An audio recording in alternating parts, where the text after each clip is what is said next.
So we will have that. We'll use the design guidelines, review certificate of appropriatenesses, so that will really be important. Now, all historic districts will have, they will have design guidelines. It's important to note that if the historic district doesn't come in with their design guidelines, then the city will go work with the neighborhood and will create design guidelines for the neighborhood if they're not created within 6 months of filing an application. Woodland Heights does not have design guidelines. We've not started working on the design guidelines for your community.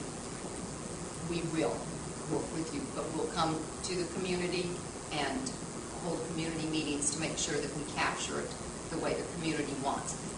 At the minimum level, there will be an illustrative drawing of how you may make changes to buildings, similar to most of the other historic districts.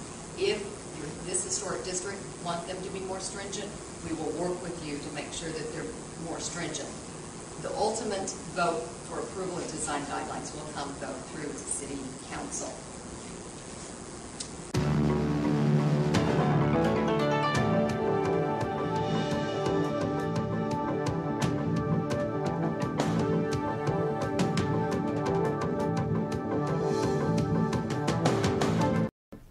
Now is it on? Yeah. I'd like to call this meeting to order. Is there a report from the director? I don't have a report today. I have a lengthy report.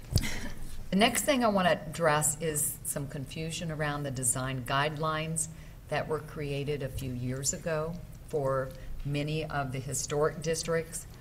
There was one set of design guidelines that were approved by City Council, and that's the design guidelines for the old 6th Ward. The other design guidelines were just educational. And if you'll go for some of the more tenured commissioners, I was trying to think of the right word. You'll recall when we produced design guidelines for all of the other historic districts, that those were educational. They were not to be reviewed, as certificate of appropriatenesses were not reviewed against those design guidelines. They were just educational. And at the time we stressed that they were educational.